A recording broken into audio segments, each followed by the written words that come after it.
আরে বাবা, কি বিশ্রী রান্না হয়েছে! তরকারিতে কি কোনো জিরে দেয়নি নাকি? কই গো রাধুনী ঠাকুর, কোথায় গেলে?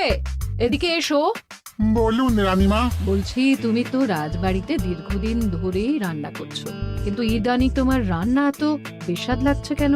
সে তো আমি বলতে পারবো না, আমি তো আগের মতনই রান্না করি। ছোট মুখে বড় কথা বলছি, আমি কিছু বলতে চাই রানীমা। এই, তুই আবার পাকামো করতে এসছিস কেন রে? তোকে কি রানীমা ডেকেছেন নাকি? আহ, কি বলতে চাইছে শুনেই দেখি না, বলো। রানীমা, এখন আর রাধুনী ঠাকুর আগের মতো যত্ন নিয়ে রান্না করেন না। রান্নাঘরে পড়ে পড়ে ঘুমোয় আর তাড়াহুড়ো করে কোনো রকমে রান্না করে দেন। একদম বাজে কথা বলবি না। বাজে কথা না রানীমা, শিলনোড়ায় বাটতে ওনার কষ্ট হবে বলে আজকাল রাধুনী ঠাকুর শুধু জিরে ফোড়ন দিয়ে রান্না করেন। এত বেতন দিয়ে তোমাকে রাখা হয় কি এই ফাঁকিবাজির জন্যে? কি মানে, ভুল হয়ে গেছে। এর যদি এই ভুল করার ইচ্ছে হয় তাহলে তল্পি তল্পা গুটিয়ে বাড়ি গিয়ে ভুল করো, মনে থাকবে? মনে থাকবে মহারাজ। কি হচ্ছে বলো তো রানী? সকালে বাগানে পায়চারি করছিলাম, দেখি মালি একটা গাছেও জল দেয়নি। এই গরমে জল না পেলে যে গাছপালাগুলো মরে যাবে। সবাইকে এবার মনে হচ্ছে বলে বলে কাজ করাতে হবে।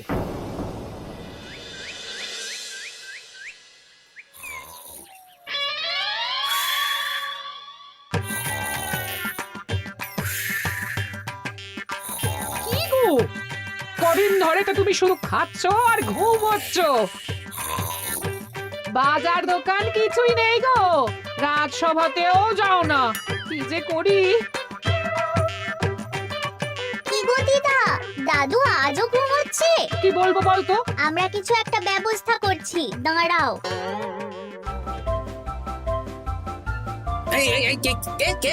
ওঠো দাদু, আর কত ঘুমে? কুড়েমির একটা সীমা থাকে। ওঠো বলছি, ওঠো, ওঠো না। আহ, আমি বুঝতে পারছি বাড়ির কাজ, বাজার দোকান এসব না করার জন্য তুমি পড়ে পড়ে ঘুমোচ্ছ। দাদু কাজে ফাঁকি দিচ্ছে দিদা। দে পুটি, আর সরসরি দে দে।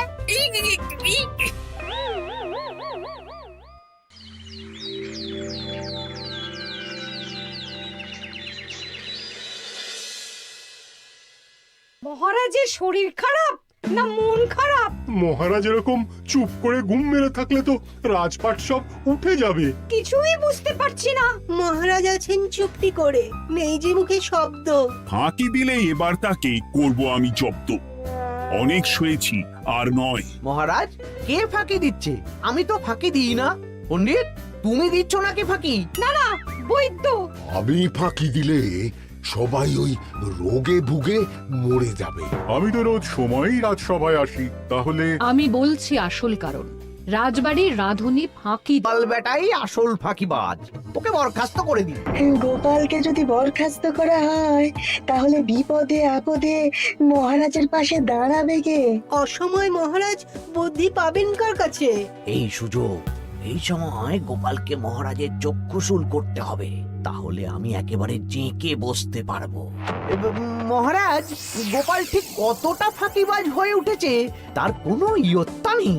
হ্যাঁ বলুন তো। বেটা গোপাল কোনোদিন সঠিক সময়ে রাজসভায় আসে না। কোনো দিন তো আসেই না, যেমন আজকেও আসেনি। আর না এলে মহারাজকেও কারণটা জানায় না। আপনাকে সম্মান করা তো দূরের কথা, কোনো ভ্রুক্ষেপই করে না। এটা কিছুটা হলেও মন্ত্রী মশাই ঠিক কথা বলছেন। হ্যাঁ, এ তো একদম সঠিক কথা। ঠিক বলেছ। প্রহরী, প্রহরী, বলুন মহারাজ। তুমি আরেকজনকে সাথে নিয়ে এক্ষুনি গোপালকে তুলে নিয়ে এসো। আচ্ছা মহারাজ। বলি, তুমি আজকেও রাজসভায় কামাই করবে? অর্ধেক দিন কামাই করলে বেতন কাটা যাবে গো। গিনিমা, গোপালকে মহারাজ ডাকলেন। ওই দেখো, রাজবাড়ি থেকে প্রহরীও ডাকতে এসেছে। ওহ, মহারাজের আদেশ না শুনলে তোমাকে তুলে নিয়ে যেতে বাধ্য হব। আরে দাঁড়িয়ে দেখছিস কি? তুলে নিয়ে চল। ঠিক বলেছিস, তুই হাত ধর আর আমি পা ধরি। আমরা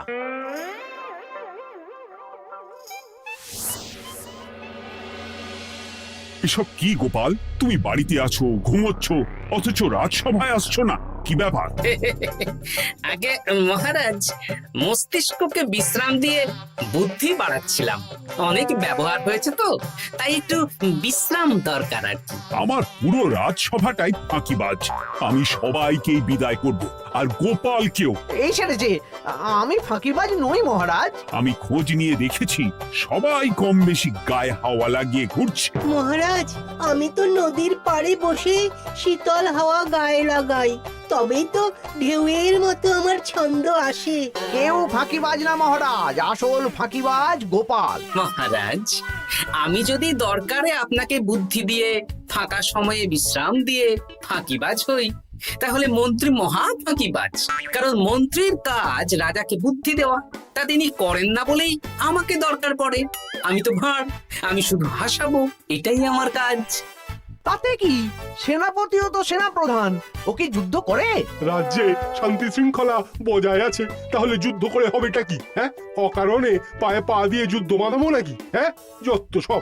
যখন তখন বিপদ আসতে পারে, তাই যুদ্ধের জন্য সব সময় সামরিক শক্তিকে প্রস্তুত থাকা দরকার। হ্যাঁ, এটা গোপাল ঠিক বলেছে। সেনাপতিকে তো কোনোদিন সেসব নিয়ে মহড়াও করতে দেখি না। তাহলে দাঁড়ালো 3 জন ফাঁকিবাজ। মূল অভিযুক্ত গোপাল দিন রাত কামাই করে, মন্ত্রী মহারাজকে বুদ্ধি দেয় না, আর সেনাপতি যুদ্ধের প্রস্তুতি নেয় না। এই 3 জনকে আমি বিদায় করব। এই সেরেছে, এ তো দেখছি বিনা মেঘে বজ্রপাত। না, তবে তোমরা যে ফাঁকিবাজ নও সেটা প্রমাণ করার জন্য 12 ঘন্টা সময় দেব। আমাদের কি করতে হবে? তোমাদের 3 জনকে 3টে খালি বস্তা দেব। প্রত্যেকে ওই খালি বস্তা নিয়ে জঙ্গলে যাবে, আর এই 12 ঘন্টার মধ্যে জঙ্গল থেকে বস্তা ভরে আনবে। একটা বস্তা ভরার জন্য 12 ঘন্টা সময়? এ তো খুবই সহজ কাজ। সহজ কঠিন জানি না, যে ফাঁকি দিয়ে ফাঁকা বস্তা জমা দেবে বা কিছুটা ভর্তি কিছুটা খালি আনবে, সে সাজা পাবে। আচ্ছা মহারাজ, আমি বস্তায় কি নিয়ে আসবো সেটা কি আপনি দেখবেন? তা দেখবো না, কিন্তু বস্তা ভরে আনতে হবে। আর যা বস্তায় ভরে আনবে তাই নিয়ে সবাই বাড়ি ফিরে যেতে পারবে। তার মানে বস্তাতে যা থাকবে সব বস্তার মালিকই পাবে। একদম তাই। বুঝে গেছি, ভিতরে কোনো গভীর পরিকল্পনা আছে। প্রহরী, প্রহরী, তুমি এই 3 জনকে 3টে বস্তা দিয়ে দাও। যথা আজ্ঞা মহারাজ। আর বাকি সভাসদেরা আজকে রাজসভাতেই থাকুক। ওরা 3 জন আসবে, ওদের বিচার হবে, তারপর ফিরবে। আমাদের খাওয়া দাওয়া তাহলে রাজবাড়ির তরফ থেকেই দেয়া হবে মহারাজ? হ্যাঁ। জঙ্গলে তো যাচ্ছি, কি নেব? গোপাল, আমি বলি কি, তুমি বরং আমার বস্তায় ঢুকে যাও, আমি তোমাকেই নিয়ে ফিরে যাই, লেটা চুকে যাবে। আপনি যদি একা আমাকে বস্তায় ভরে নিয়ে যেতে পারেন তো চলুন। একা? এই সেরেছে। দাঁড়ান, আমি আপনার কাঁধে চড়ে দেখি আপনি আমাকে বইতে পারবেন কি পারবেন না। না না, মুখ ফসকে বলে ফেলেছি, মাথা খারাপ নাকি? তাহলে নিজের মতন থাকুন।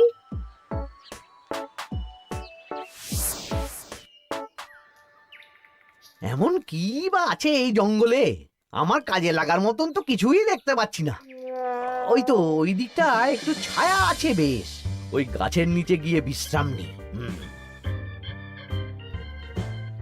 সেনাপতি, অত চিন্তা ভাবনা করার কিছুই নেই।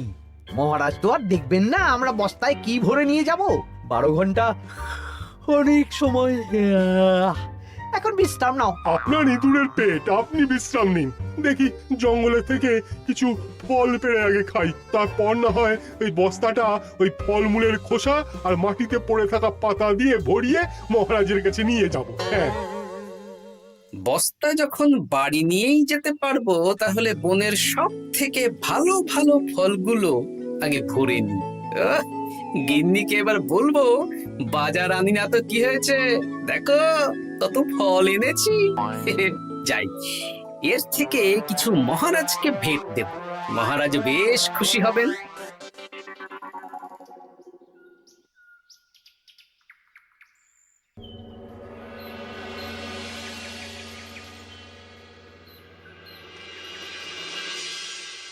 উফ, এই এত বড় জ্বালার মতো পেটখানা নিয়ে এই পেল্লাই গাছে উঠবো কি করে? দূর দূর, আশেপাশে ঢিল পাথরও দেখতে পাচ্ছি না। এই বুড়ো বয়সে হাড়গোড় ভাঙলে সে এক খারাপ ব্যাপার হবে। আরে দূরে ওদিক থেকে আওয়াজ পাওয়া যাচ্ছে। তার মানে এই বনে কেউ এসেছে। ভাই মদন, এই গাছটা ঝড়ে ভেঙে অনেক দিন পড়েছিল, এটা তো নেবই। তুই ওদিকে দেখ, কত মোটা একটা সেগুন গাছ রে। ওই গাছটা নিয়ে গেলে আমরা 1 বছর বসে খেতে পারবো। তাহলে আর দেরি কেন, হাত লাগা। আরে আরে আরে, করো কি এগুলো সব আমাদের মহারাজ কৃষ্ণচন্দ্রের পছন্দের গাছ। ভুলেও এই গাছ কেটে নিয়ে যাওয়ার ভাবনা চিন্তা করো না। আর ওই সেগুন গাছটা তো মহারাজের সবচেয়ে প্রিয়। আরে মহারাজ কি করে জানবে শুনি? এই বনে তো তিনি ভুল করেও আসেন না। এই যে আমি আসি, আমি মহারাজের দূত। তোমরা যদি ভুল করে ওই সেগুন গাছে হাত দাও তাহলে কিন্তু তোমাদের গর্দান যাবে। এই সেরেছে, কিন্তু আমরা তো কাঠুরিয়া, কাঠ ছাড়া পেট চালাবো কি করে? সে তোমাদের ব্যবস্থা তোমরা করো, অন্য অনেক কাজ আছে। এই সামনের গাছটা মরে পড়ে আছে, এটার কাঠ আমরা নিয়ে যেতে পারবো তো? তা পারবে, এতে অত চিন্তার ব্যাপার নেই। গোপাল আছে যখন, তখন এই রাজ্যের কেউ মুশকিলে থাকবেই না। শুধু তোমাদের একটা কাজ করতে হবে। কি কাজ? এই নাও বস্তা। আমার জন্য এই জঙ্গল থেকে টাটকা বিভিন্ন ফল পেড়ে এই বস্তা ভরে দাও, তাহলে মহারাজকে আর তোমাদের কথা বলবো না, বুঝলে? আর তোমাদের যাতে রাজবাড়িতে কোনো কাজ হয় সেই নিয়ে মহারাজের কাছে সুপারিশও করব, কেমন? বেশ বেশ, এই তুমি তাহলে এখন এখানে বিশ্রাম করো, আমরা তোমার বস্তা ভরে ফল নিয়ে আসছি। ঠিক আছে, আমি তোমাদের কুঠার পাহারা দিচ্ছি, তোমরা ভালো তরতাজা ফল বস্তায় ভরে নিয়ে এসো।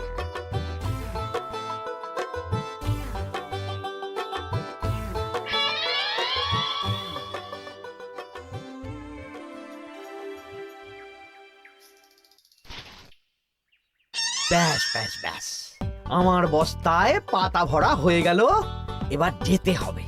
আমারও বস্তা ভরা হয়ে গেছে মন্ত্রী মশাই। হ্যাঁ, কটা ফল খেলাম আর কটা ভরে নিলাম, আর বাকি জঙ্গলের পাতা ভরে ফেলেছি। হ্যাঁ, আবার কি কি ভরেছি আর কি ভরিনি সেসব তো মহারাজ আর দেখতে যাবেন না। তাহলে আর দেরি কেন, চলুন হাঁটি হাঁটি পা পা করে এগিয়ে যাই। গোপালকে তো দেখতে পাচ্ছি না। ও বেটা যা কুঁড়ে, হয়তো এখানে এসেও ঘুমিয়ে পড়েছে। আবার কালকে সকালবেলা উঠবে।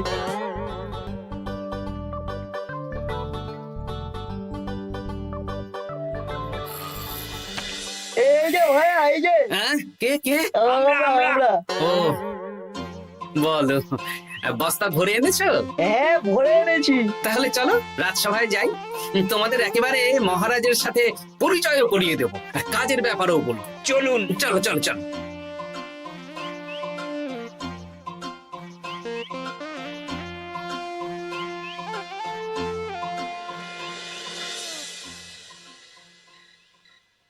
দেখা যাক মন্ত্রী সেনাপতি গোপাল কখন বস্তা ভরে আনে। এই তো চলে এসেছি, বিশ্রাম নিলাম, বস্তাও ভরে ফেললাম।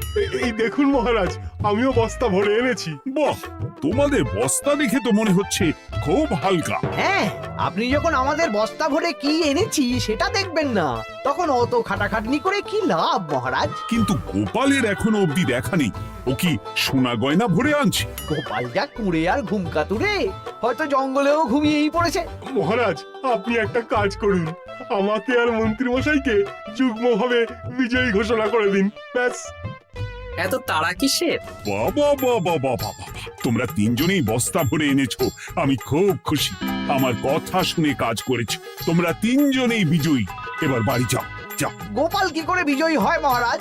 এই বস্তা ভরে নিয়ে আসাতেও তো ওর ফাঁকিবাজি ধরা পড়ছে। কিসের ফাঁকিবাজি? এই যে দুটো লোক তোমার হয়ে বস্তা বয়ে আনলো, সে তো মহারাজ সহ আমরা সবাই দেখতেই পেলাম। তা তো ঠিক, গোপাল নিজে হাতে বস্তা ভরে আনেনি। মহারাজ বস্তা ভরে আনতে বলেছেন, আমি এনেছি, এখানেই কথা শেষ। আমি কাকে দিয়ে বস্তা ভরালাম, কে আমাকে সাহায্য করলো, সেসব তো কোনো শর্ত আরোপ করা ছিল না। কিন্তু পরীক্ষাটা তো কে ফাঁকিবাজ সেটা প্রমাণ করার পরীক্ষা। এখানে তো তুমি ফাঁকি দিলে গোপাল। এটাও ঠিক কথা, তাহলে গোপালের শাস্তি পাওয়া উচিত। মহারাজ, আপনার শর্ত ছিল সেই ফাঁকিবাজ বলে প্রমাণিত হবে যে বস্তা খালি আনবে। এইখানে আপনি একটা ছোট্ট ভুল করেছেন মহারাজ, বস্তায় কি আছে সেটা দেখবেন না আগেই বলে দিয়েছেন। তা তো বলেছি। আপনি নিশ্চয় জানেন পাঠশালায় কিছু ছাত্রছাত্রী থাকে যারা পড়ার বইয়ে মুখ গুজে বসে থাকলেও পড়ায় তাদের মন থাকে না, মাথাতেও পড়া ঢোকে না, তাই সেই পড়া তাদের কোনো কাজে লাগে না। কি পণ্ডিত মশাই, এদেরকেই তো বলে ফাঁকিবাজ। বিলক্ষণ, এরাই ফাঁকিবাজ। ধন্যবাদ। তেমনি আমি যদি বলি সেনাপতি আর মন্ত্রী মশাই ওই ফাঁকিবাজদের মতনই ফাঁকি দিয়ে বস্তা ভরেছে, তাই ওদের বস্তা এত হালকা। সে তো আমি বুঝতেই পারছি। কিন্তু আমার বস্তায় যা জিনিস ভরে এনেছি তা একার পক্ষে সংগ্রহ করা মুশকিল ছিল, তাই আমি দুজনের সহযোগিতা নিয়েছি। মহারাজ, আপনি কি বস্তা খুলে দেখবেন নাকি? না না, আমি খুলে দেখলে আমার কথার খেলাপ হবে। এবার তো দেখছি আবার তিনজনের পরীক্ষা নিতে হবে। হ্যাঁ, নইলে প্রকৃত ফাঁকিবাজ কে সেটা প্রমাণ হবে না। কিন্তু ফাঁকিবাজ ধরার উপায় কি? মহারাজ, আমরা বরং আমাদের বস্তা নিয়ে বাড়ি না গিয়ে একদিন কারাগারেই থাকি, আর তাতেই প্রমাণ হবে এই বস্তায় সত্যি কি আছে যা আমাদের নিজেদের কাজে লাগবে। এটা ভালো বুদ্ধি। মহারাজ তখনই কারাগার থেকে আমাদের মুক্ত করবেন যখন আমরা আর থাকতে না পেরে ডাক দেব, আর যে আগে বেরোতে চাইবে সে সব থেকে বড় ফাঁকিবাজ, মানে যে আগু পিছু না ভেবে কাজ করে। বেশ, তাহলে তাই হোক। মহারাজ, কারাগারে শুধু জল ছাড়া আর কিচ্ছু দেওয়া হবে না, কারণ বস্তায় তো আর জল থাকতে পারে না। না না, তা কি করে হয়? শুধু জল? হ্যাঁ, আমি তো লোককে দিয়ে বস্তা ভরিয়েছি। আপনারা নিজে কি এমন কাজের জিনিস ভরেছেন সেটাই প্রমাণ হবে। বেশ, তাহলে তোমরা কারাগারে যাও। প্রহরী, ব্যবস্থা করো। আর এই দুজন কাঠুরিয়া বেশ কর্মঠ মহারাজ, যদি কোনো রাজবাড়ির কাজ থাকে এদের দিয়ে করাতে পারেন। আমার বাগানের মালিটা খুব ফাঁকি দিচ্ছে, তাহলে ওদের সাথে কথা বলে নিচ্ছি। যাও যাও, তোমরা কারাগারে যাও।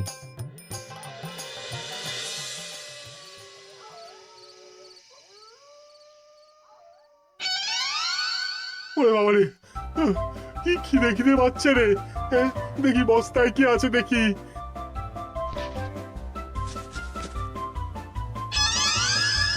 দু একটা পচা ফল, দেখি দেখি একটু ভালো আছে। এটা একটু ভালো আছে, হ্যাঁ এটাই খাই, হ্যাঁ এটাই খাই।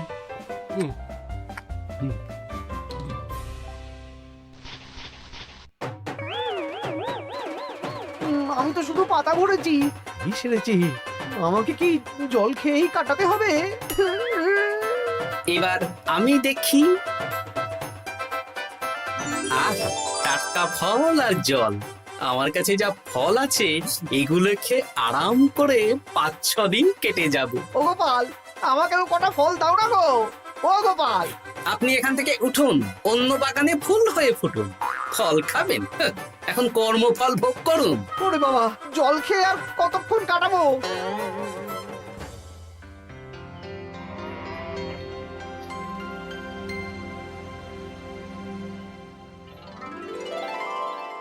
উফ, পেটটা চুই চুই করছে, কি খিদে পেয়েছে না। আমি আমি বাড়ি যাব। আপনি বাড়ি যাবেন? তাহলে বেরিয়ে আসুন, বেরিয়ে আসুন। বেটা গোপাল কায়দা করে এমন শর্ত দিতে বললো, পুরো ফেঁসে গেলাম। আমারও তো খাওয়ার মতন তেমন কিছু নেই, আমিও এখানে থাকবো না। আমি এখানেই আছি, ফল খাবো, জল খাবো, আর প্রকৃতির ডাক এলে একটু বাইরে যাব।